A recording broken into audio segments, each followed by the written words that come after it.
Hello everybody, how is it going? I hope everybody is doing well. So this is me and I welcome in this session. This is lecture number 5 of Human Eye and Colorful World. So let's begin this class without wasting much of our time. Okay, so here we are. Here we will discuss total internal reflection, which is another amazing topic. So let's try to understand what is total internal reflection. So to understand this total internal reflection, we need to know what is reflection and what is refraction. With these two terms, we are already familiar, although we will have a quick review of reflection. So reflection is nothing but bouncing back of a light like this. Okay, so basically in reflection, light travels in the same medium. Okay, let's suppose this is your light, and after falling on this surface bounce back the light, and light again goes to the same medium from where it was coming.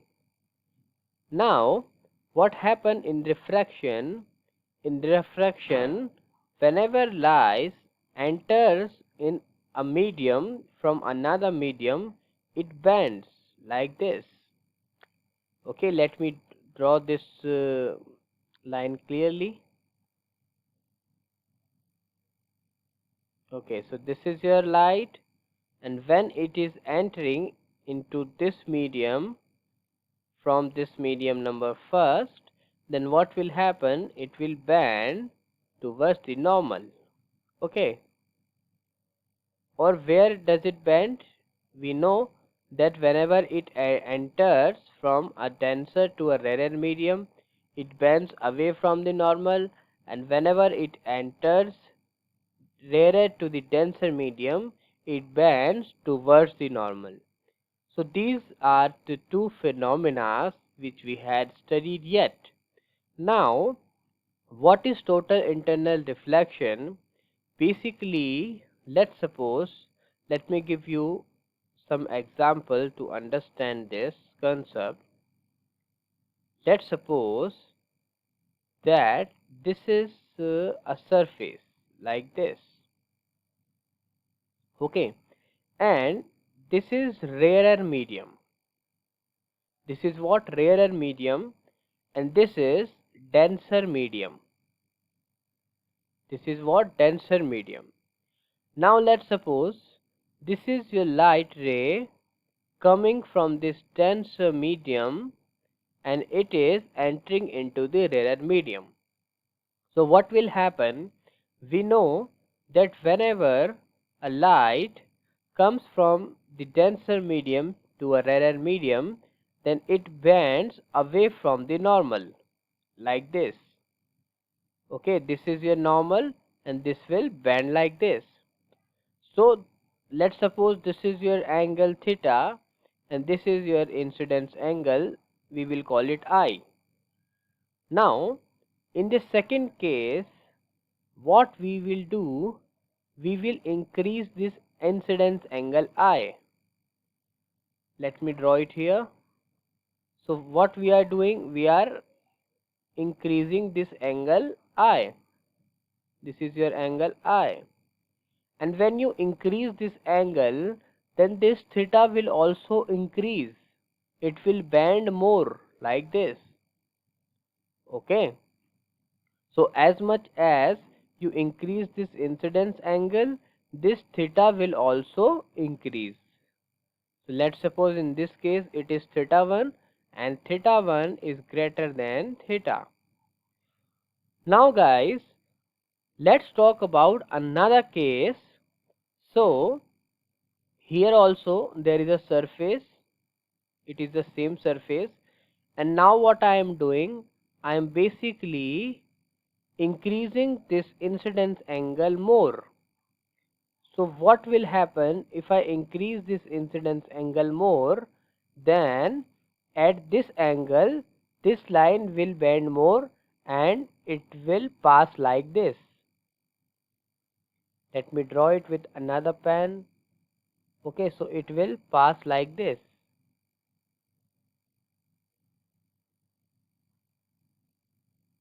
Okay, you might be able to see it. So guys, what is happening here, you can see that the angle in this case is 90 degree. The angle of diffraction in this case is 90 degree. So what if I increase this incidence angle more? If I increase this angle more, then it will bend away more from the normal. So if it bends away more from the normal, then it will come back into the same medium where it was coming from. Okay, so let me again explain you. So in first case you had seen that when the incidence angle is I, then because the light is passing through the denser to the rarer medium, then it is bending away from the normal like this. Okay, and if I increase this incidence angle, then it will bend more like this. Now if I again increase it, then one condition, there is a one situation comes where this angle theta 1 becomes 90 degree. So this angle will be called critical angle. Okay, not this 90 degree. I am talking about this incidence angle. It will become critical angle. You will call it critical angle. Okay, so if you are asked what is a critical angle, so you will say a critical angle is an angle at which the angle of refraction becomes 90 degree when a ray of light passing through the denser to the rarer medium. Okay, it is very important. You have to keep this point in your mind, that what is the angle of incidence. So basically the angle of incidence is an angle of incidence when a ray passing from denser to rarer medium, and at which angle the angle of diffraction will become 90 degree. Okay, so I hope guys you can understand this point. Now guys, what happen, what is total internal reflection? When a light ray passing through this denser to rarer medium pass at the angle more than critical angle, then this light ray, instead of going into the another medium, it will come back into the same medium where it was coming from, and this incident is known as total internal reflection. Okay, what will happen, let me tell you. Let me erase this one and let me show you what will be the situation. So basically guys, what will happen, this is your surface, this is your normal, and this is light ray, okay, coming like this. So what will happen, basically here this light ray is passing at the angle more than critical angle. Here the incident angle or the angle of incidence is more than critical angle. Then this light ray, instead of going in the second medium, it will come back like this. It will come back like this. Okay, so this is what this is we call total internal reflection. Now why we are calling it reflection? Because we know that in reflection what happens, light bounce back like this. Light bounce back from the surface. So here the same thing is happening, the light is bouncing back from this surface. So that's why we are calling it total internal reflection. And I hope guys I might have been able to make you understand that how this phenomena works. So you have to keep this critical angle in your mind. It is very important. Okay, the critical angle is an angle of incidence at which the angle of refraction becomes 90 degree. The angle of refraction becomes 90 degree when a ray passes through the denser to rarer medium. Okay guys, I hope this thing is clear to you. Now let's move ahead and let's talk about some other things. There are two conditions whenever total internal reflection takes places, then these conditions should be satisfied. Light travels from denser medium to rarer medium. This is very important. Let's suppose if light is traveling from a denser, or you can say a rarer to a denser medium, then this phenomena will not be happening, because this will only work when light travel from a denser to a rarer medium, like this, in this case. Okay, so it is very important. Now guys, the second thing which is very necessary, and that is the angle of incidence should be greater than critical angle. Okay, let's suppose is here in this case the critical angle is theta c, and if light is passing less than theta c, then this will not happen. This will not happen, because what is theta c? What is critical angle? Critical angle is the angle at which this refracted ray will pass at 90 degree from the normal, will pass like this. Okay, if the angle of the incidence is less than theta c, then this ray will not be going downwards, it will be going upwards like this. You have to keep this angle high, or you can say you have to keep the value of the angle of incidence more than theta c, then only this will become like this, or you can say this ray will come into the same medium. So guys, this is very important condition, the angle of incidence is greater than critical angle. And you can also see in this picture that this is N1 refractive index, this is N2 another refractive index, and you can say that N1 is greater than N2, like this. Okay, so basically what's happening, you can see that here in this case this is angle theta 1, and this ray is passing at angle theta 2. When you increase this angle at theta c, then the ray is passing, making an angle 90 degree from this normal. And when you again increase this angle theta c, then what will happen?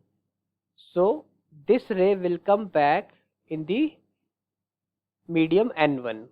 Okay, so because this is, you can see this is a bouncing back of light, and bouncing back of light is what? Reflection. Okay guys, I hope this thing is understood by you. So now I have a question for you guys, that my question is, why the light is passing in a straight line here? Okay, so I hope you got this answer, because the angle of incidence here is 0, angle of incidence is 0, so angle of refraction will also become 0. Angle of refraction will also become 0. So I hope guys these things are clear to you. So now let's talk about the other important points. So let's move ahead and let's talk about the other important points. Okay guys, so here we are. Here we will discuss some examples. So let's read this example number first, and let's talk about what it is saying. So basically this example says, if light is traveling from rarer medium to denser medium, can we see total internal deflection? And if not, then why? So you can half solve this question by this hint given in this question. This question is saying that if light is traveling from rarer to denser medium, can we see total internal reflection? And he also says if not, why? So it means that definitely that total internal reflection will not be happening.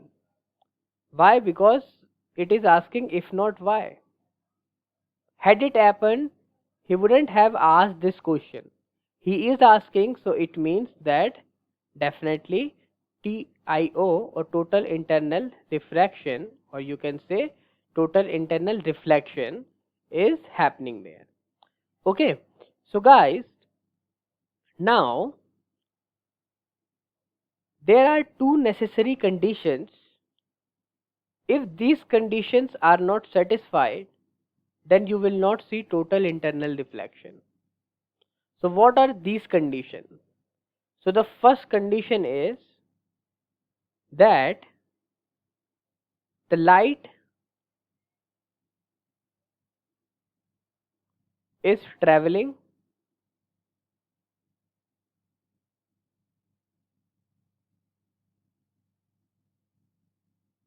from denser to rarer medium. Okay, and the second important condition is that the critical angle, or you can say the angle of incidence,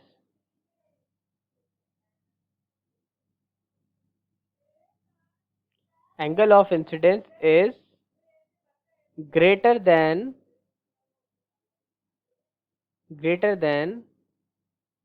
angle, or you can say critical angle. Let me write it here. Then critical angle. Okay, so these two conditions should be satisfied. Now in this example you can see that this first condition is not satisfied, so that's why guys this total internal reflection, this TIR, in this case will not happen. Okay, so this is our explanation. Now guys, let's talk about the second question, which is also a very important question. It will confirm whether a concept is clear or not. So if light is traveling from denser to rarer medium and the value of critical angle is 52 degree, so at which of the following value you will see total internal reflection? So basically this question again comes from total internal reflection. So let's talk about it. So it is saying that if light is traveling from denser to rarer medium and the value of critical angle is 52 degree, so at which of the following value we can see the total internal reflection? So guys, first condition is satisfied. You can see that the light is traveling from denser to rarer medium. So this is our first condition. Okay, you can also see I have already written it here that the light is traveling from denser to rarer medium. It is first condition and it is satisfied. Now he has given the value of critical angle, and that is 52 degree, and he is asking us, he has given us some values, and he is asking us that at which value we can see total internal reflection. So you can see in this second condition the angle of incidence is greater than critical angle. Okay, so if we want to see total internal reflection, then the angle of incidence should be greater than 52 degree, because it is critical angle. and these are the values, and these values are the values of angle of incidence. These values are what? Angle of incidence, value of angle of incidence. Okay, so guys, you can see that 48 degree is lesser than 52 degree. Okay, so at this value you will not see TIR or total internal reflection, and in the second value this is also smaller than 52. This is also smaller than 52. That's why at this value also you will not get total internal reflection. Now at this third value of angle of incidence, definitely you will see total internal reflection. Why? Because this value is higher than 52 degree. This value is higher than 52 degree. So that's why you will see TIR. Now at 52 degree, will you see any total internal reflection? No, you won't see. Why?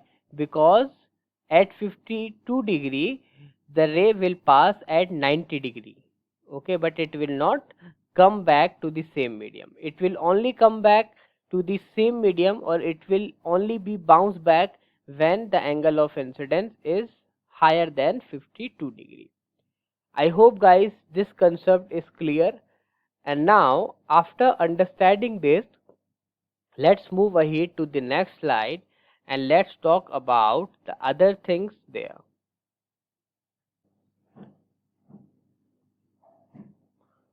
Okay guys, so here we are.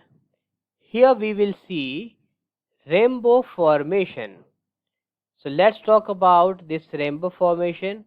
It is a very interesting phenomena. Okay, so to form a rainbow, three phenomena are very important. Okay, three things are very important. First one is dispersion. First one is dispersion, which we had talked about. Okay, when we discussed prism, then we talked about this dispersion. Now what is the second phenomena? Second phenomena is total internal reflection. Okay, total internal what? Reflection. And third phenomena is normal refraction. Normal refraction. These three things are necessary. If one of these things is not there, so you will not see any rainbow. That's why rainbow doesn't form very frequently. Okay, they form very rarely, in very rare cases, where these three phenomena happens at the same time. Okay, otherwise you will not see rainbow. So guys, what happens? Let's suppose this is your raindrop. This is your raindrop. Okay, so this raindrop will act like a small prism. Okay, this will act like a prism. So what happens? What prism do? Basically, whenever white light enters into a prism, it will split it into the 7 parts, or you can say it will split it into the its spectrum, which is of 7 colors: violet, indigo, blue, green, yellow, orange and red. We can remember this by Vibgyor, Vibgyor, and I do not need to explain it that what is Vibgyor. Violet, indigo, blue, green, yellow, orange and red. So now you can see that this red will deflect very less. Okay, this red will deflect very less, and this violet will deflect more. Okay, so guys, you can see that here we are able to observe the dispersion. Okay, and this dispersed rays will fall on this surface at the angle more than critical angle, and we know the ray which falls the angle more than critical angle comes back to the same medium, or you can say they will be totally internally refracted. Okay, it will be internally reflected. So after the reflection it will again come here, okay, and then it will simply refracted, and you can see here red is on the top, but here red is below. Red is below, and your eye, or you can say observer's eye, should be here to see this rainbow, to see this rainbow.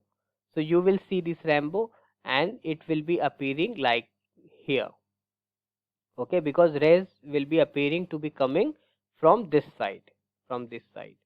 Okay, so that's why the rainbow will be formed here. Okay, I hope guys this thing is clear to you. Now you have to keep this sequence in your mind, that red is what, red is on below and this violet is on the top. So I hope guys this thing is clear to you, what is rainbow formation. Now guys, after understanding this concept, let's move ahead to the next slide and let's talk about this question. So first of all we will read this question and then we will solve it. So this question is saying that there is a person needs a lens of power minus 5.5 diopters for correcting his distant vision.